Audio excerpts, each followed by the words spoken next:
Je m'appelle Aline Maliedje. Je suis camerounaise et je vis au Cameroun depuis 5 ans.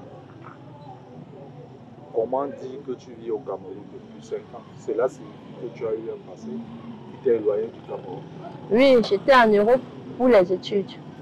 Quel pays particulièrement? À Chypre et en Allemagne. Tu as fait combien d'années là-bas? J'ai fait 8 ans. Ça fait 8 ans que tu es revenu au Cameroun. Oui. Et qu'est-ce qui justifie ton départ du Cameroun alors que le Cameroun a d'autres universités, a plusieurs universités, à la fois publiques comme privées?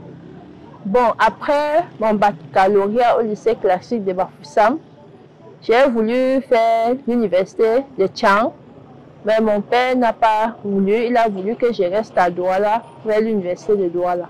Tu as eu ton baccalauréat en quelle année et dans quelle filière? En 1998, en baccalauréat D. Baccalauréat D. Ce qui signifie que tu t'es inscrit à l'université de Douala. Oui. Pour faire quoi exactement? Faire la biochimie. Au départ, c'était SVT, après tronc commun, et après j'ai viré en biochimie. En biochimie. Ce qui signifie quand même que c'était logique par rapport à ton bac D. Oui. Mais qu'est-ce qui fait que tu abandonnes le bac D, la biochimie au Cameroun, pour penser à aller à l'étranger? Bon, quand nous sommes arrivés à l'université, les problèmes ont commencé. La deuxième année, les professeurs ont commencé à déranger. Ils ne donnaient pas cours. On est en quelle année exactement? C'était en 2001, comme ça. Les professeurs ne donnaient pas cours. Ils disaient qu'il fallait que nous allons réclamer que dans les laboratoires, il n'y a pas d'appareil, il n'y a pas d'appareil, il n'y a pas de microscope. Et que nous devions nous plaindre afin qu'on puisse écrire à l'État oui, comme ça. Écrire à l'État, pourquoi? Pour qu'ils puissent produire des microscopes. Et qu'ils mettent ça à la disposition dans les laboratoires. Dans les laboratoires.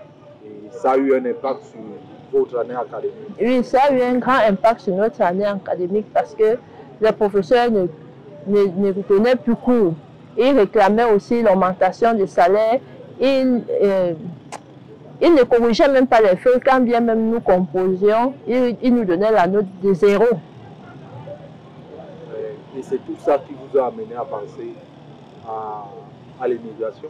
Oui, il y a ça. Et mon père aussi est arrêté pour quelque chose. Il s'est plaint, il a dit qu'il dépense l'argent et puis bon, ça n'aboutit à rien. Et il m'avait bien dit, et je lui ai dit que je devais aller à l'université de Tchang. Il a insisté à l'université de Douala.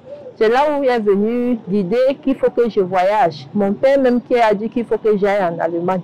Et je lui ai dit qu'il n'a pas les possibilités pour pouvoir me faire les études en Allemagne. Il a dit qu'on doit attendre, on doit patienter. Bon, au fil du temps maintenant, j'ai réfléchi, j'avais un prétendant. Et j'ai parlé à mon père de ce prétendant. Il m'a rejeté. Prétendant quoi? C'est-à-dire tu voulais te marier? Je voulais me marier. Oui, je voulais me marier et essayer de travailler avec cet homme pour pouvoir avancer. Bon, mon père a complètement refusé. Il m'a rejeté.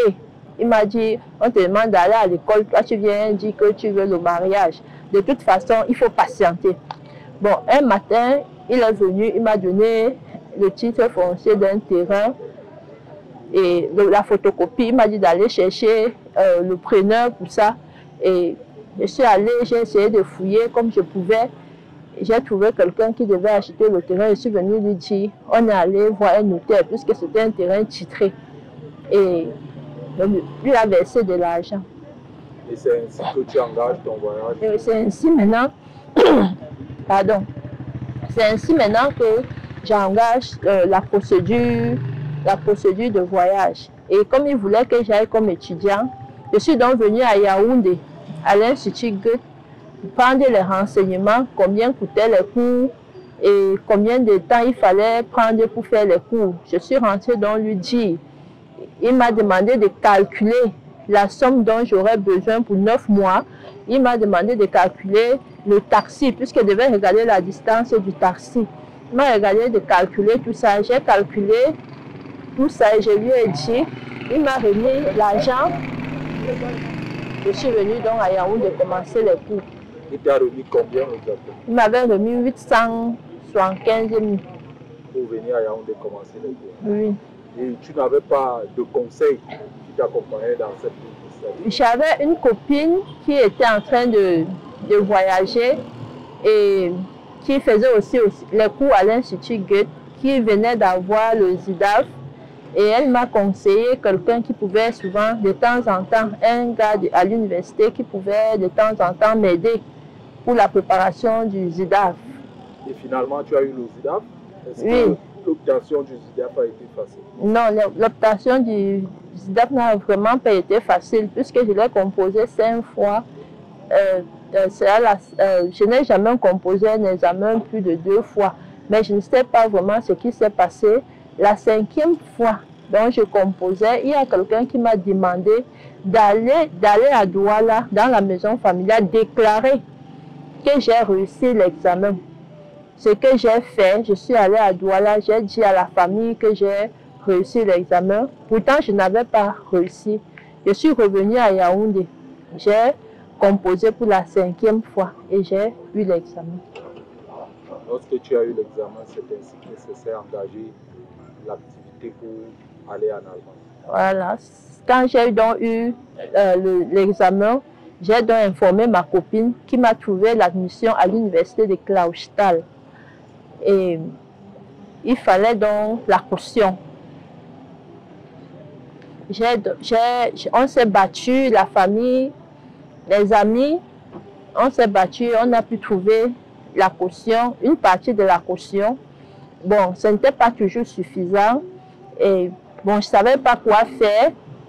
Mais j'ai voulu même abandonner parce que c'était stressant. Ce sont mes cadets qui ont dit que non, tu ne peux pas te battre jusqu'à arriver à ce niveau et tu abandonnes comme ça. J'ai dit, qu'est-ce qu'on doit donc faire? C'est là où mon cadet m'a dit, il y a même le terrain de la mer qui est là. On pouvait même vendre ça pour compléter ta caution. Et là, il dit que 2 terrains déjà qu'on vend pour une histoire comme ça, pour des études. Je ne suis même pas sûre que on va donner le visa. Bon, mes cadets ont dit que non, continuons, bats-toi, on va se battre. Il faut qu'on aille voir la grand-mère pour que la grand-mère valide la vente du terrain, puisque ma mère ne vivait plus. Ma mère est morte en 2005, elle ne vivait plus. On est allé donc en Consamba voir la grand-mère. La grand-mère a donc dit que ouais, tu ne peux pas te battre jusqu'à arriver à ce niveau et puis on t'abandonne comme ça. Nous sommes donc remontés à Douala avec la grand-mère. Ensemble, nous avons cherché un preneur pour le terrain. C'est là où on a donc complété la caution. Oui, on a complété la caution et finalement tu te retrouves. Est-ce que l'obtention du visa pour l'Allemagne a été? L'obtention du visa pour l'Allemagne n'a pas été facile. C'est là où est venu tous mes problèmes. Je me suis retrouvée devant l'ambassade avec tous les documents. L'admission, la caution et la prise en charge. On était en train de refuser les visas à plus de 25 ans. À l'époque, j'avais 27 ans. On refusait le visa à plus de 25 ans. Bon, j'étais éblouie, je ne savais même pas quoi faire. Et j'avais peur de déposer cet argent, et de déposer les documents et on ne me donne pas le visa. Et finalement, tu as opté pour une autre destination. Et finalement, vu tous les parcours dont j'avais fait, j'avais abandonné avec l'université. Je ne pouvais plus rentrer, continuer à l'université. Un ami m'a donc proposé d'aller à Chypre, que l'obtention du visa pour la Chypre est un peu facile. C'est là où j'ai opté pour la Chypre. Ils m'ont dit combien coûtait la pension. J'ai envoyé la pension et je suis allée à l'ambassade. Je suis allée à l'ambassade déposer les dossiers. Quand je suis arrivée à l'ambassade, on m'a demandé si j'ai une prise en charge. Et si je n'ai pas une prise en charge, j'ai des terrains ou des titres fonciers, des terrains qui donnent de telle sorte que si j'arrive en Europe, j'ai des problèmes, peut-être on peut vendre ça, on me soutient avec. Et finalement, quand tu te retrouves avec visa de Chypre, tu te retrouves à Chypre. Est-ce que ton voyage pour la Chypre a été facile, c'est-à-dire quitter le Cameroun pour le Chypre? Bon, ça n'a vraiment pas été facile parce que au départ, l'information n'était pas bien, les conditions de voyage, je n'étais pas bien informée des conditions de voyage. Au fur et à mesure, on changeait, Bon, j'ai quand même pu atteindre l'objectivité et j'ai voyagé pour la Chypre. Oui, et dans ce voyage, qu'est-ce que tu allais faire à Chypre comme filière académique? Bon, j'allais continuer la biochimie, mais il s'est avéré qu'à Chypre, il n'y avait pas cette filière. Et tu as changé? J'ai changé, j'ai pris la comptabilité finance. Comptabilité finance, où tu as pu obtenir? Le bachelor en anglais. Puisque Chypre parle l'anglais, est bilingue, l'anglais et le grec. Et ton séjour à Chypre a-t-il été facile? Ça n'a vraiment pas été facile. Quand je suis arrivée à Chypre, les étudiants n'avaient pas le droit de travailler et il fallait qu'on jongle dans les travaux clandestins pour pouvoir s'en sortir. Bon, à un moment, la première année, je suis allée dans le secteur touristique. J'ai essayé de fouiller le travail de ce côté et j'ai commencé, je me suis associée avec un chypriote et je faisais les tresses. À partir de ces tresses, c'est comme c'était un pays touristique et la Chypre avait vraiment besoin de ce travail, de ce service dans son pays. J'ai travaillé avec ce monsieur et à partir de là, je parvenais quand même à sonder plus de la moitié de ma pension. Oui, après avoir payé ta pension en travaillant, qu'est-ce qui s'est passé par la suite? Est-ce que tu as pu obtenir tes diplômes? Oui, j'ai pu obtenir mes diplômes 3 ans après. Ils ont même refusé qu'on ne tresse pas. J'ai cette sorte que j'ai fait 1 an, je suis pas allée à l'école. Mais après, il y a Madame Andrew là qui s'est battue jusqu'à ce qu'elle m'a donné un papier qui me permettait de travailler. C'est avec l'argent là que tu as pu payer tes études? C'est avec l'argent là que j'ai pu payer mes études. Tu as eu quel diplôme? J'ai eu le bachelor. Et ton bachelor en poche, est-ce que tu as pu chercher le travail là-bas? Non, on n'avait pas le droit de travailler avec les diplômes. Donc, avec nos diplômes. Une fois le diplôme obtenu, il fallait sortir. Il fallait rentrer. C'est ce que tu as fait? Bon, une fois j'ai eu le diplôme, bon, je voulais rentrer. J'ai voulu vraiment rentrer au Cameroun parce que je ne pouvais rien faire là-bas. Et on ne pouvait rien faire que des tresses. Et pour faire des tresses, il fallait être inscrit à l'université. Et ne pouvant pas rentrer au Cameroun, tu as choisi une autre destination. C'était laquelle? Bon, j'ai choisi l'Allemagne. Il y a un élite du village qui m'a demandé de ne pas rentrer. Et je me suis rendu compte que l'Allemagne donnait le visa à plus de 25 ans. Il y avait même les gars de 30 ans qui obtenaient le visa. Là, alors, j'ai dit que bon, ça veut dire qu'il n'y a plus un problème d'âge en Allemagne. J'ai donc déposé mes dossiers pour l'Allemagne. J'ai rempli les conditions qu'ils ont demandées et je suis donc allée là-bas. Et tu es arrivé en Allemagne? Quand je suis arrivée en Allemagne, j'avais l'admission à l'université de Clausthal. Mon camarade qui m'avait aidé à remplir les dossiers venait d'avoir la leucémie, un cancer de sang. Et je ne voulais pas le laisser seul puisqu'il était convalescent et allait m'installer à Clausthal puisqu'il vivait à Düsseldorf. J'ai donc préféré m'installer à Duisbourg puisque en Allemagne, chaque État est indépendant. Selon ce qu'on m'a expliqué là-bas, selon les informations qu'on m'a données, quand tu as même l'admission dans une autre ville, tu peux t'installer dans l'autre ville dès que tu arrives en Allemagne. Donc j'ai vu que je devais rester près de cet ami pour le soutenir, étant convalescent. Ça n'a pas été le cas?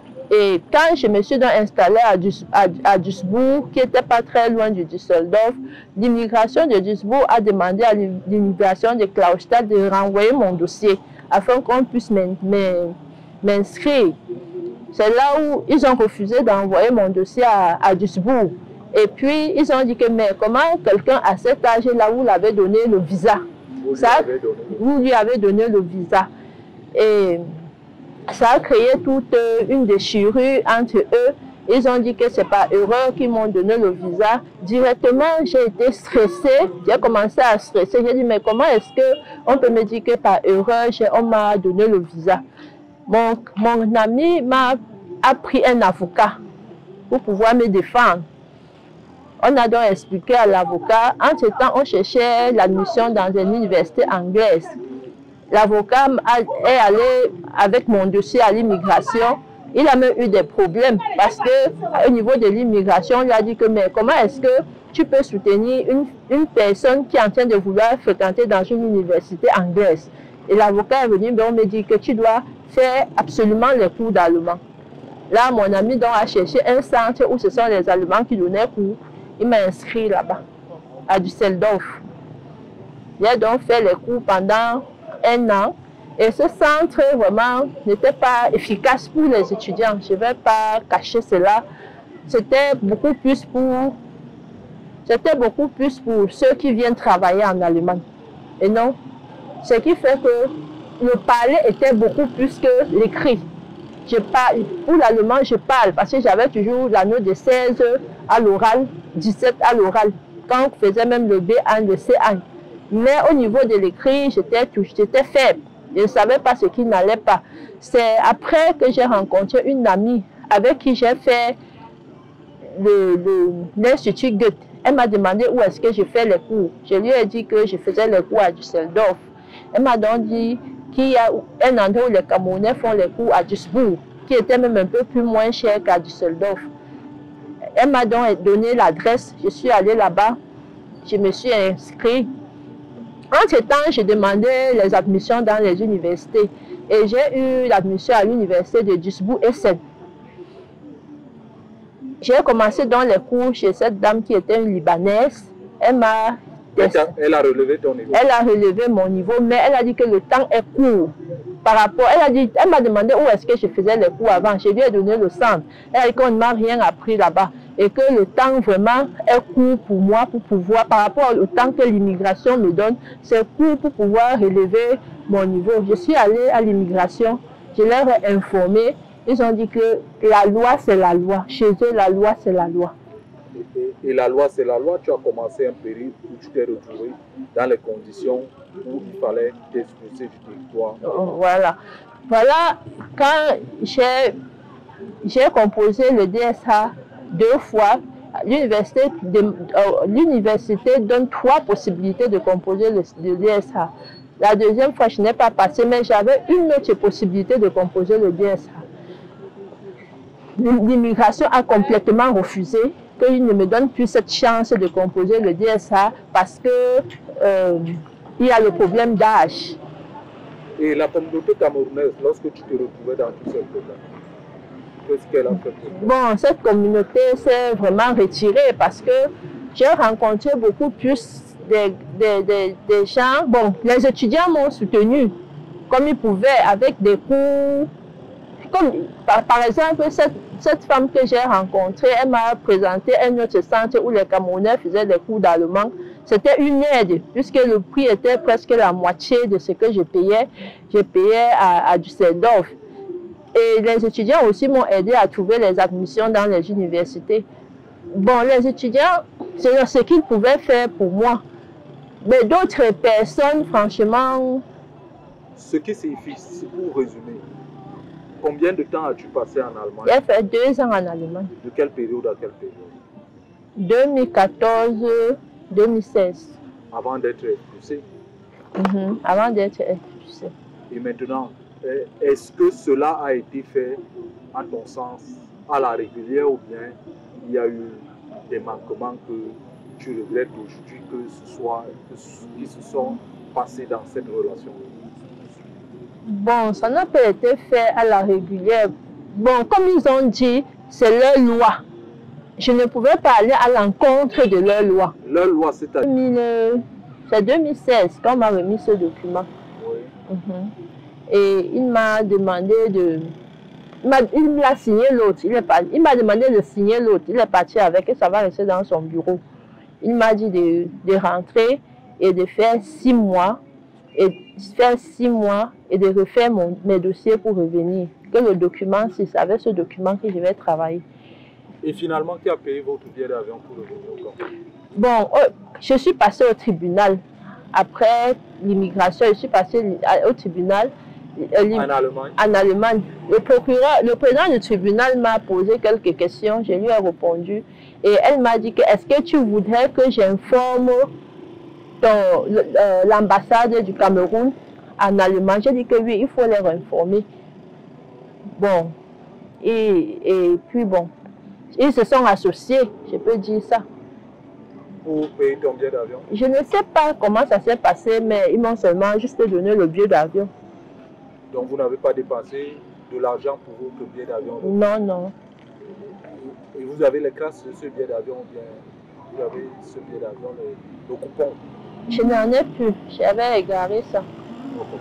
Maintenant, revenu au Cameroun, comment se passe votre vie? Bon, quand je suis revenue au Cameroun, je me suis inscrite au cours de langue, puisque le prêtre m'avait dit, tout ce qu'il me demande, c'est de continuer les cours de langue. Et je me suis donc installée à Yaoundé. Je suis allée voir Frau Django. Je lui ai parlé de tout ça.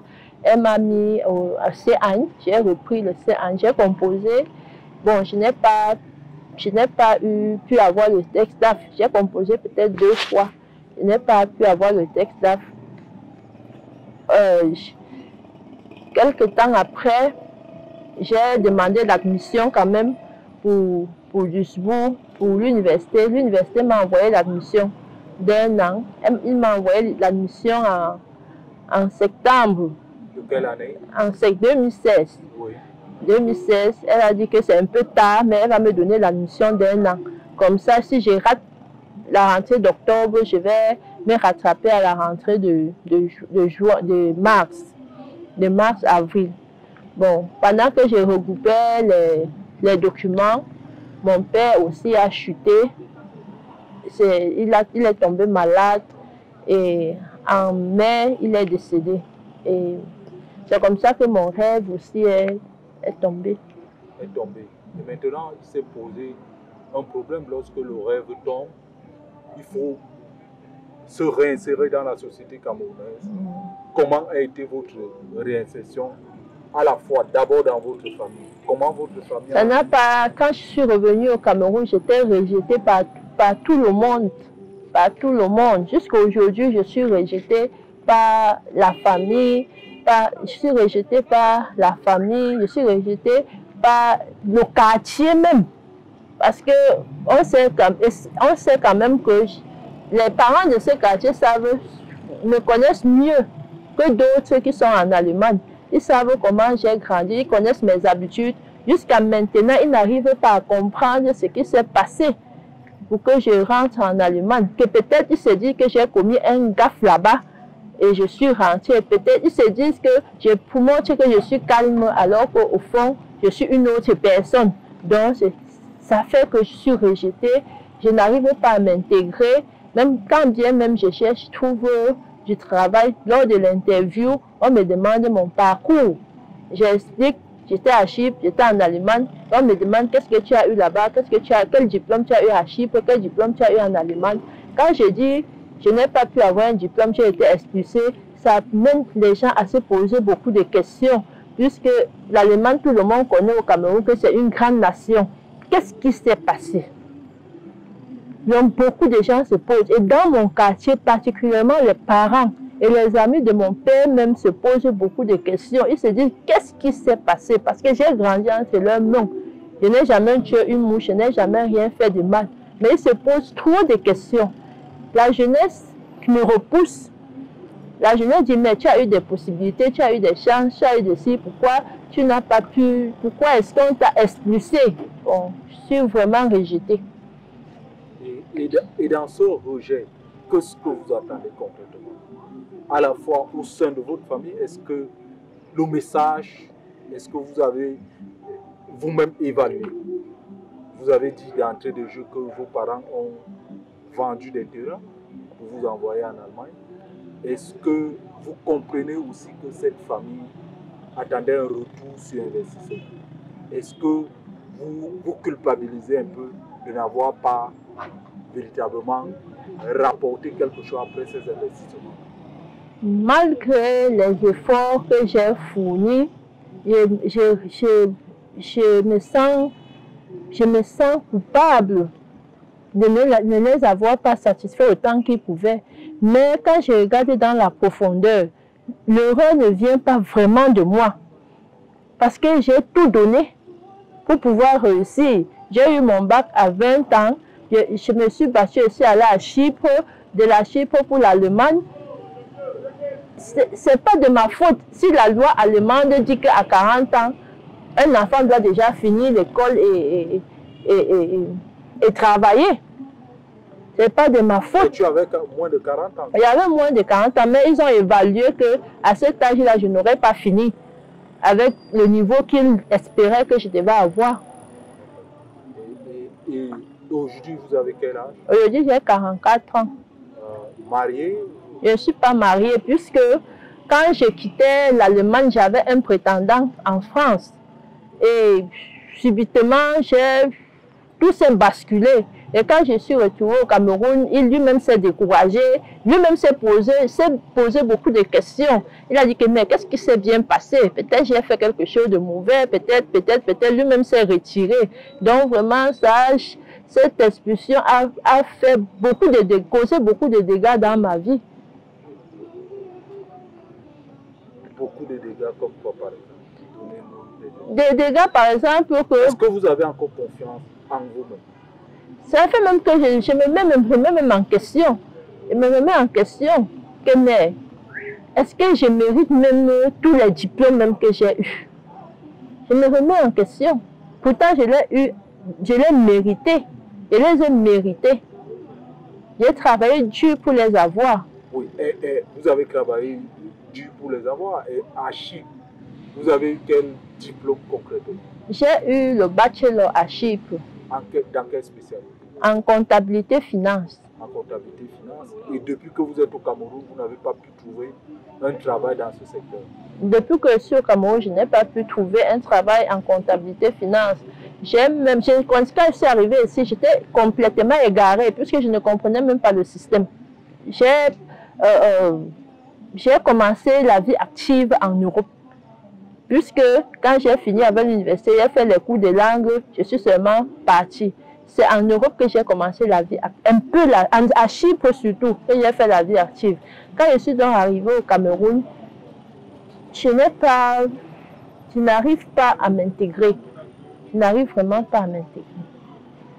Est-ce que vous êtes allé voir des autorités académiques ou bien camerounaises? Oui. Oui, puisque je ne comprenais pas le système. Mais lors de mes marches, lors de mes recherches, je me suis rencontrée avec un monsieur qui a dit qu'il faut que je m'inscrive au Fonds national de l'emploi. Que j'ai fait, il m'a dit ne t'inscris pas à Douala puisqu'il y a beaucoup de personnes qui sont là-bas. Il faut aller en Konsamba t'inscrire, là où il y a moins de personnes.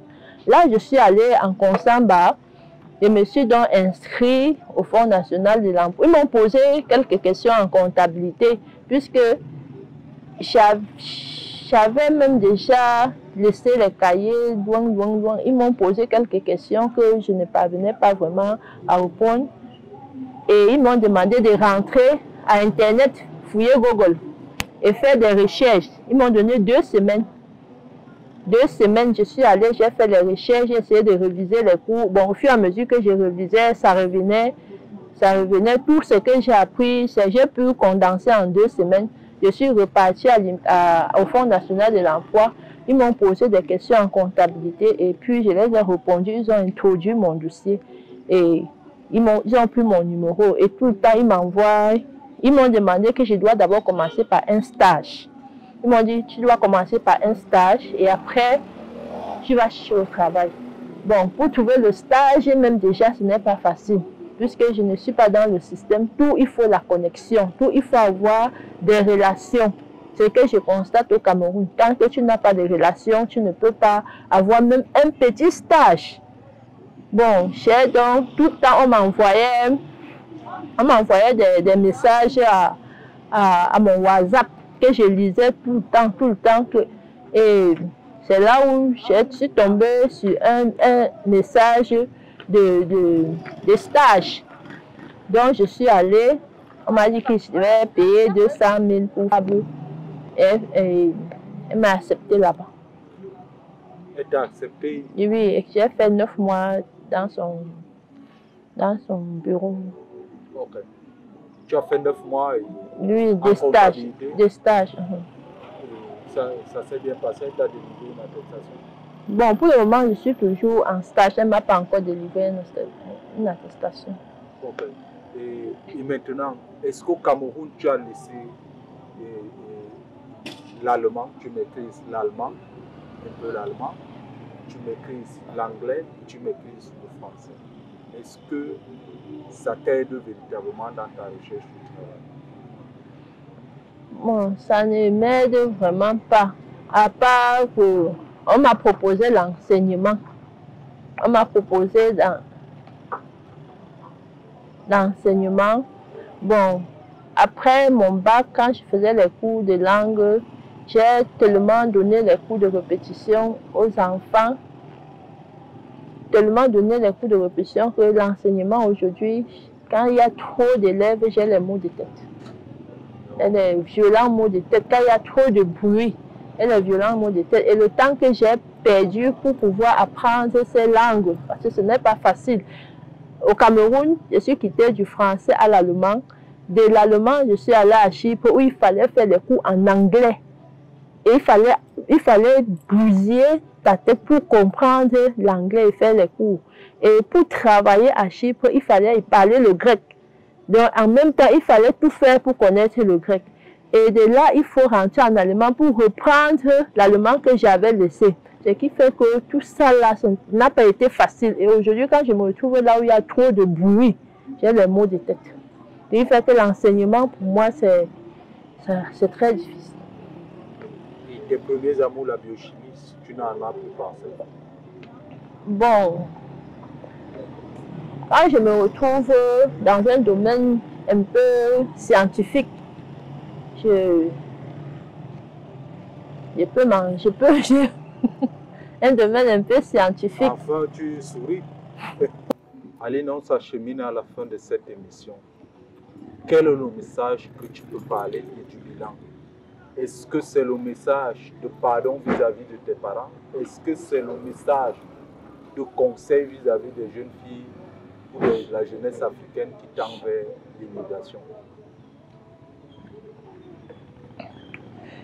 Je demanderai d'abord pardon à mes parents parce que l'initiative du projet a été eux, mais j'ai appuyé. Et en ce qui concerne l'immigration n'est pas très mauvaise, qu'elle se fait de la bonne façon, d'une bonne façon. Parce que à travers l'immigration, tu apprends d'autres choses, tu as d'autres expériences de la vie. Je suis partie du Cameroun à 27 ans. J'ai fait presque 8 ans dehors. Je ne peux pas dire que je n'ai pas appris quelque chose dehors. Mais il faut être patient.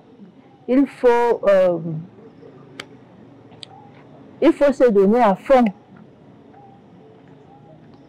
Et aller à l'extérieur ne veut pas dire que tu... Et pour ta réinsertion au Cameroun, qu'attends-tu? Est-ce que tu tends la main aux âmes de bonne volonté en termes de conseils, en termes d'accompagnement pour ton insertion professionnelle à 44 ans? Bon, en ce qui concerne ma vie au Cameroun, je tends la main aux âmes de bonne volonté de pouvoir m'insérer quelque part à cet âge qui est à 44 ans.